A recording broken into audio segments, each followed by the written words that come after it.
Hello लोगोफोर बड जब enough' YouTube चेनेलाव नोंथांमोनखौ बरायबाय। Guwahati इउनिभार्सिटिनि एग्जामा start जाबाय। नोंथांमोना अनलाइन एग्जाम होनो हासिगोन जायफोरा दिनैनिफ्राय एग्जाम दङ आरो लोगोसे आपकामिं एग्जाम होगोनब्ला नोंथांमोना भिडिअखौल' जोबजासिम नायदो गासिबो खोथाखौ क्लियार जानो थाखाय। दा फै जों थांसै गोबाव खालामालासिनो अफिसियेल वेबसाइटआव। दा अफिसियेल वेबसाइटआव फैनाय लोगो लोगो बेबायदि मोनगोन पेज। दा बेयाव बुंदों लोगोफोर एक्जामिनेशन पर्टेल इज नाउ लाइभ बेबायदि ओंखारबाय, लाइभ जाबाय दायो। दा सिगाङाव मक टेस्टआ लाइभमोन नाथाय दायो एग्जाम जासिगोन। थ' बेनिखायनो बेयाव एक्जामिनेशन पर्टेला लाइभ जाबाय होनना बुंदों। बे ग'आव थुनाय लोगो लोगोनो एग्जाम होनो हासिगोन लगइन खालामनानै। दा बेयाव जोङो इउजि एन्ड पिजि एक्जामिनेशन दङ लगइन, बेयाव थुनाय लोगो लोगो नोंथांमोना आइडि होनानै एग्जामखौ होनो हासिगोन।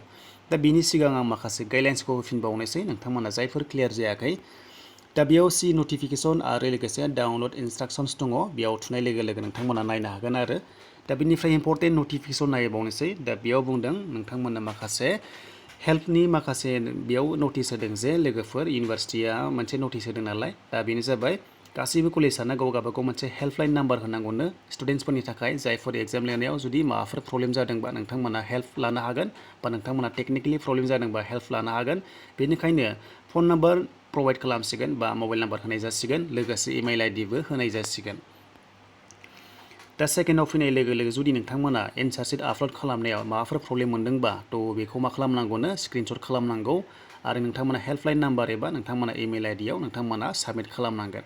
दा बेखौनो बुंदों कलेजा जिथु माने इमेल आइडि होसिगोन नालाय। दा बे इमेल आइडियाव नोंथांमोना एन्सार शीट आपल'ड खालामनो हागोन। आरो नै बेयाव एग्जामनि टाइमिंखौ एसे बारायना होनाय जाबाय, नोंथांमोना नायना लादो। सिगाङाव दंमोन 1 आवार दंमोन लोगोफोर, दायो बारायनानै 30 मिनिट्स खालामबावबाय। 1 घन्टा 30 मिनिट्स दायो बारायना होनाय जाबाय, बा 30 मिनिट्स वेट खालामबाय आरो 1 घन्टा 30 मिनिट्स जाबाय।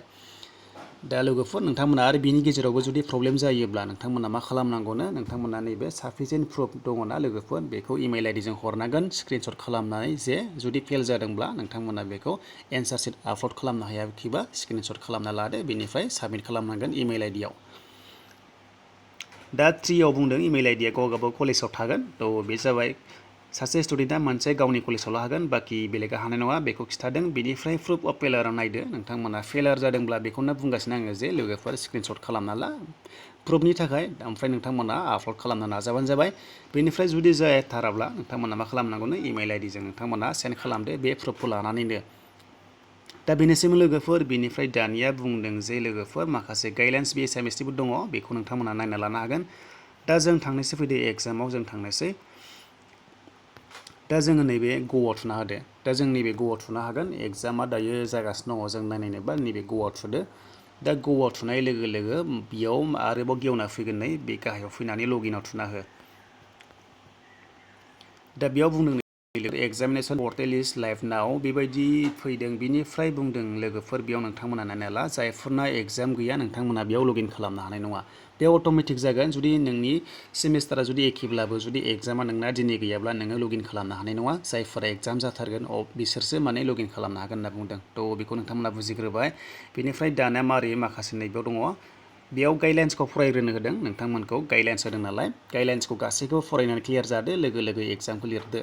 आरो लोगोसे बेखौ गाइडलाइन्सखौ नोंथांमोना दासिमबो जुदि फरायाखैब्ला फरायना लादो, आरो फरायनोब्ला नोंथांमोना नायबाय था जाहाथे माने एसेबो मिस्टेक जाया एग्जाम लिरनाय टाइमाव। दा बिनिफ्राय जोङो नैबेयाव जोङो अनलाइन अटिपि मोनदोंना, बेयाव नोंथांमोना थुनानै अनलाइन एग्जामखौ होनांगोन। बे आखायावनो थुनांगोन नोंथांमोना, बे आखायाव थुनानैनो अनलाइन एग्जामखौ होनांगोन। दायो आं बेयाव थुनायसै नै, दा बे आखायाव थुनाय लोगो लोगो अनलाइन एग्जामनि पर्टेला गेवना फैगोन आरो। दा बिनिफ्राय बेयाव माखासे गाइडलाइन्स फैदों, नोंथांमोना बेखौ मोजाङै प्रपारलि नोंथांमोना बेखौ फरायना ला जाहाथे एग्जाम होनाय समाव गोनो गोथो जाया।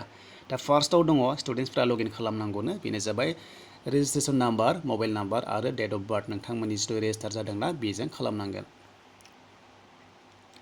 दा बेयाव माखासे कुइसन फैगासिनो दङ आरोबाव पेजनि खोथा। थ' लोगोफोर बे पेजआ अनलि 10 पेजेसल' हाखागोन, नोंथांमोनाथ' मिथिखाबायना 10टा पेजल' हागोन, बिनि बारा जानो मोननाय नङा। बिनिफ्राय एमबिआ 5 MBल' जागोन, बिनि बाराबा आरो एक्सेप्ट जानाय नङा। बेनिफ्राय सिगांनि बे एग्जामनि टाइमानो माखासे होनाय दङ बेयाव लोगोफोर, नोंथांमोनाथ' मिथिखाबाय। आरो एग्जाम टाइमा एसे बारायबाय दायो आपल'ड खालामनायनिया, सिगाङाव 1 आवारल'मोन, दायो बारायनानै आरो 30 मिनिट्स होबावबाय, 1 आवार 30 मिनिट्स जाबाय। थ' बेनोसैमोन लोगोफोर। बिनिफ्राय दानिया एग्जाम लिरगोनब्ला नैबे गाहायाव आइ एग्रि दङ, बे आइ एग्रियाव थुना होदो। बेयाव थुनाय लोगो लोगो प्रसिड ओंखारगोन, प्रसिडआव बेयाव थुना होबावदो। दा बेयाव थुनाय लोगो लोगो नै दानिया लगइन खालामनांसिगोन। दा बेयाव लगइन खालामोबा मा खालामनांगौ नोंथांमोनाथ' नुखाबाय बेयाव जिथु स्क्रिनाव नुदों बेखौ होनानै साबमिटआव होदो अब्लानो नोंनि पर्टेला गेवना फैसिगोन आरो अनलाइन एग्जामखौ होनो हासिगोन। नाथाय लोगोफोर जायफोरना एग्जाम दङ बे दिनखालिल' लगइन खालामनो हागोन बाखि दिनाव लगइन खालामनो हानाय नङा। दा बेनिसिम लोगोफोर नोंथांमोना गोनो गोथो जानांला एग्जामखौ मोजाङै होदो जाहाथे नोंथांमोना मोजाङै मोजां पास खालामनो हायो। दानि लोगोफोर गोदानै फैदोंबा चेनेलाव साबस्क्राइब खालामदो आरो लोगोसे हानायसेबां शेयार खालाम जाहाथे बयबो मिथिनानै गाइडलाइन्सखौ मोजाङै फरायो आरो लोगोसे नोंथांमोना एग्जामखौ इजियावनो होनो हायो। आरो बेयाव लोगोफोर थार्ड सेमनि गोबां कुइसन्स फैगासिनो दङ जे थार्ड सेमनि दायो जेबो अफिसियेल नटिस गैथ'वा जेब्ला फैगोन नोंथांमोना मोनगोन दायो जेबो एग्जामनि जेबो नटिस गैथ'वा। एग्जामा लोगोफोर जागोन जानाया थार्ड सेमनाबो जागोन थाबैनो जिथु दायो फिफ्थ सेमनि सोलिगासिनो दङ बे जोबनाय लोगो लोगो जानायनि चान्सआव दङ। दा लोगोफोर नोंथांमोना भिडिअखौ मोजां मोनदोंबा लाइक खालामनो दाबाव गोदानै फैदोंबा चेनेलाव साबस्क्राइब खालामनानै लानो दाबाव।